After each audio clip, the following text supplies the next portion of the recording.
Assalamualaikum warahmatullahi wabarakatuh. Ya, kita ketemu lagi di pembelajaran sejarah. Untuk hari ini, Ibu akan menerangkan tentang materi perumusan naskah proklamasi. Yang akan kita bahas adalah salah satunya rapat perumusan proklamasi. Di sini sebelum dilaksanakan perumusan proklamasi, ya, terjadi sebuah peristiwa penting, yaitu adalah peristiwa Rengas Dengklok, di mana tokoh besar bangsa kita, Bung Karno dan Bung Hatta, itu dibawa ke Rengas Dengklok untuk pembahasan tentang awal mulanya perumusan proklamasi. Nah, di sini peristiwa penting yang terjadi adalah setelah Soekarno-Hatta dan dia datang dari Dalat, ya, bahwa golongan muda dan golongan tua ini mengalami sebuah bentrok gitu yang menyatakan bahwa proklamasi ataupun kemerdekaan Indonesia itu akan diberikan kepada negara kita, tapi karena sebagai dalam bentuk hadiah itu menjadi sebuah bentuk perjuangan yang disebutnya sebagai sia-sia. Jadi makanya di sini golongan muda berinisiatif untuk bisa membawa Soekarno-Hatta dan menyelesaikan sebuah permasalahan untuk bisa disegerakan di situ, ya. Jadi peristiwa Rengas Dengklok ini sangat penting sekali untuk mengawali bagaimana proses dari proklamasi itu terjadi. Nah, selanjutnya sesudah perumusan proklamasi itu, ya, ataupun peristiwa Rengas Dengklok, tempat yang mereka dapat yaitu adalah salah satu rumah Laksamana Takasimaeda. Nah, Laksamana Takasimaeda ini adalah seorang tokoh penting di masa Jepang saat itu, dan dia merelakan salah satu rumahnya sebagai tempat perundingan. Hal itu dia lakukan karena tempat yang selama ini digunakan untuk mereka berunding, ya, jadi ada beberapa tempat-tempat itu yang dianggap tidak aman. Jadi makanya Laksamana Maeda ini meminjamkan tempatnya untuk dijadikan sebagai tempat perundingan perumusan proklamasi. Karena beliau juga berperan penting dalam proses kemerdekaan, dan beliau sangat setuju sekali kalau misalkan Indonesia mendapatkan sebuah kemerdekaan itu dengan cara perjuangan, tidak diberikan secara hadiah di situ, ya. Nah, lalu di sini hal pentingnya adalah pertemuan dengan Soekarno-Hatta merumuskan sebuah gagasan, yaitu sebuah teks proklamasi yang akhirnya ditulis dengan tangan dan nantinya akan diketik oleh Sayuti Melik dan juga Ahmad Subarjo untuk nantinya mendapatkan sebuah revisi-revisi.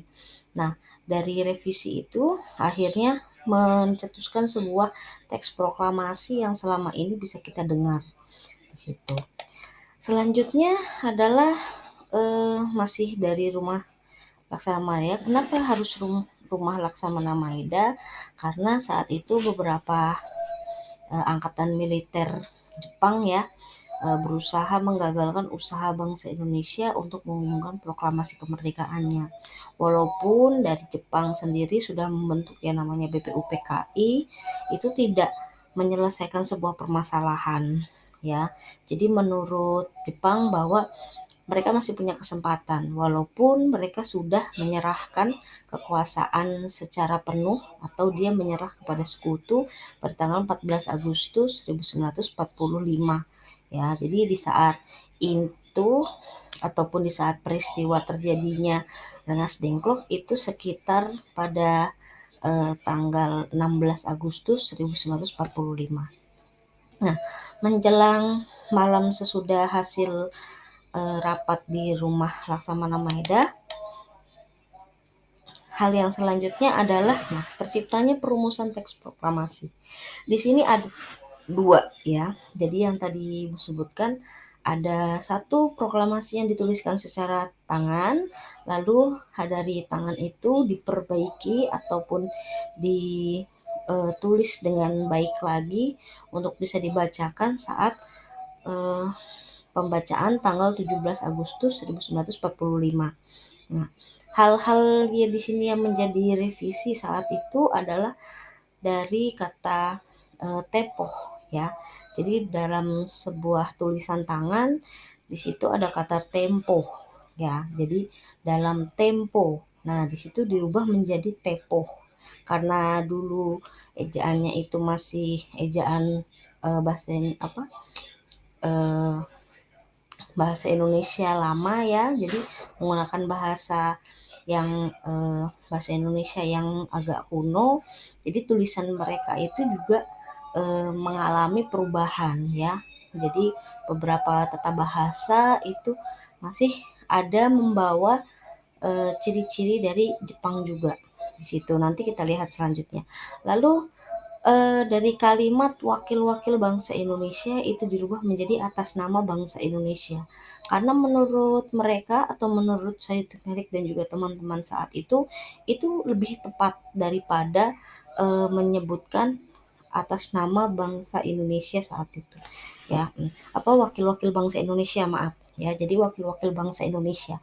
Nah, tapi menurut Bung Karno saat itu kenapa dia menggunakan bahasa wakil-wakil bangsa Indonesia?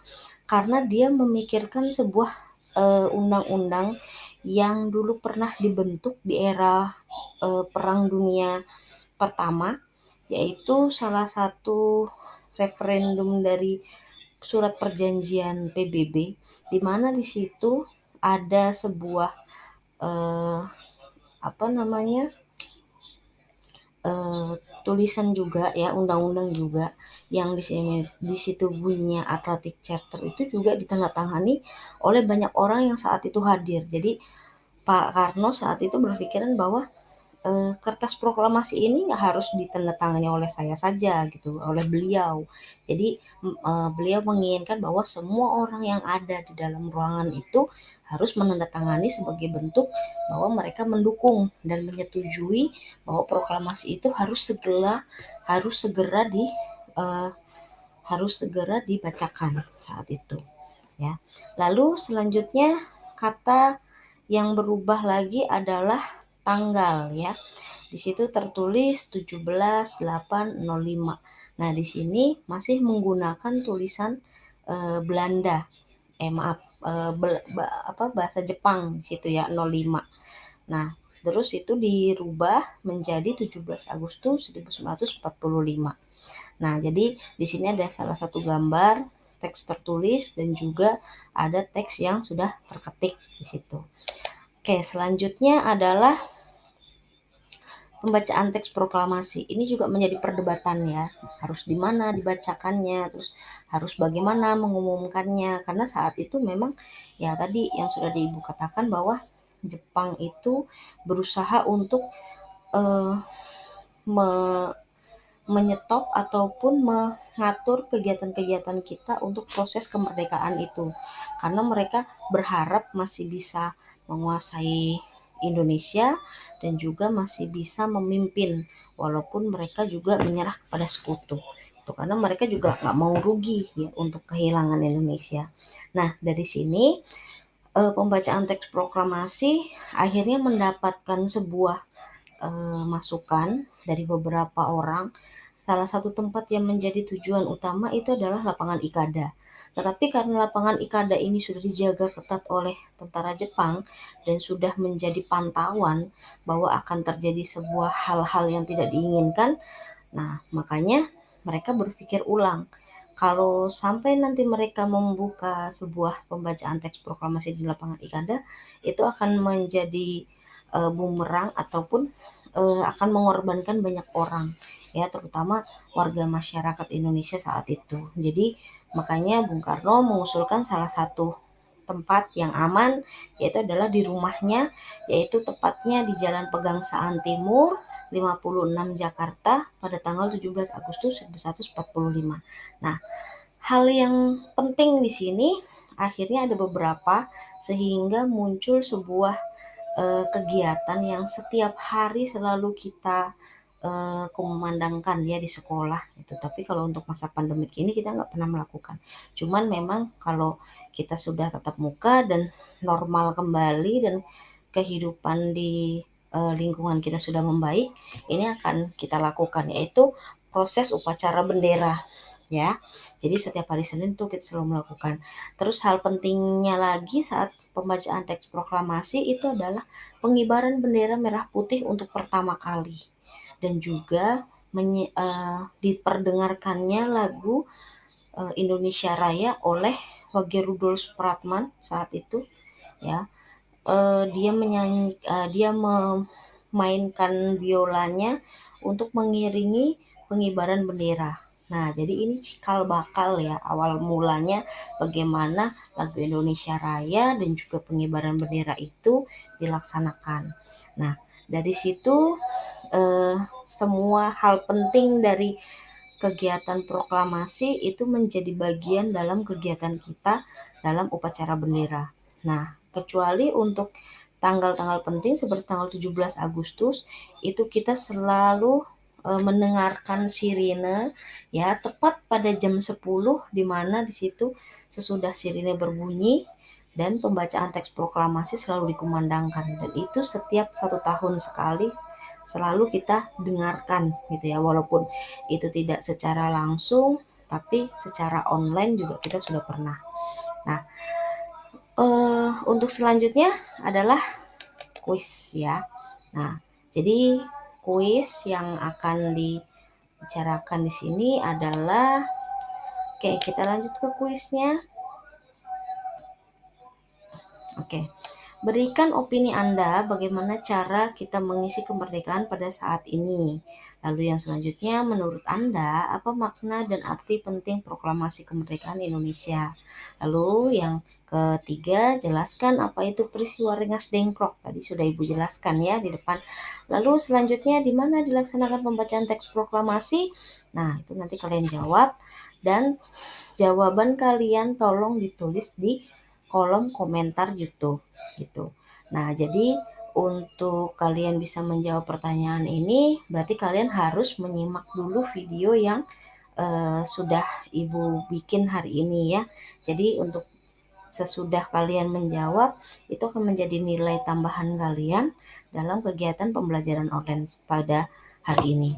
Baik, eh, untuk penutup ya, ada hal yang bisa kalian baca, yaitu jangan hanya diam bergeraklah, bumi ini terus berputar dan waktu tetap berjalan. Jadi artinya adalah kalau kalian hanya terdiam saja di dalam kehidupan kamu, kamu nggak akan tahu apa-apa atas apa yang akan terjadi di luar sana. Jadi lebih baik kamu tetap bergerak untuk bisa menjalani hidup ini dengan lebih baik lagi.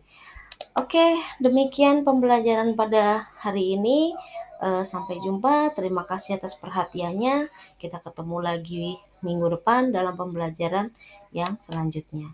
Terima kasih. Wassalamualaikum warahmatullahi wabarakatuh. Tetap semangat dan tetap sehat. Terima kasih.